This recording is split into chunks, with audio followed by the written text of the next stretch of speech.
Instagram thought we were rich, but our landlord knew the truth. On Instagram, Ton and Kemi looked like the definition of young success: rooftop dinners, designer outfits, white smiles glowing under Lagos city lights. Every post was carefully framed, every laugh perfectly timed, every caption dripping with gratitude and soft bragging. Friends commented with fire emojis, strangers asked for business tips, and relatives whispered about how these two have made it. But behind the phone camera, their smiles dropped the moment the post went live, because the apartment they were standing in wasn't paid for and the power could go off any minute. The moment the phone went down, silence filled the room. Kemi sank onto the couch, scrolling through comments she no longer believed, while Ton stared at the floor calculating numbers that never added up. Their account balance couldn't cover half of next month's rent, yet tomorrow they planned to post another soft life video. The gap between who they were online and who they were offline felt like a crack widening beneath their feet. At exactly 6:03 a.m., Ton's phone vibrated with a message he feared more than bad comments: "Good morning, sir. Please remember your rent is overdue." He read it twice, hoping it would disappear. Kemi watched his face change without asking, because she already knew.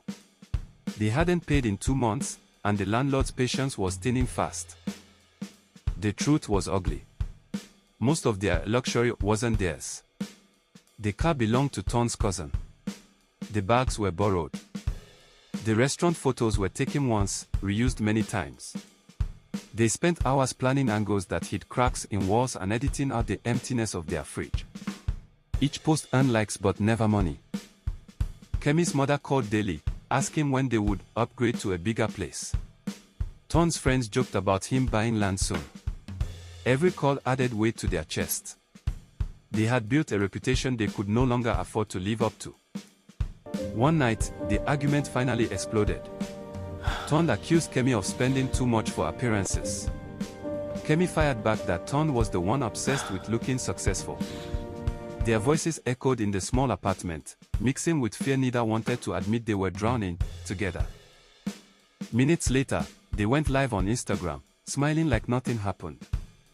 Grateful for life, Kemi said, while her stomach twisted in knots. Thousands watched. Nobody knew the power meter was blinking red. The live stream ended abruptly when the lights went out. Darkness swallowed the room. No generator.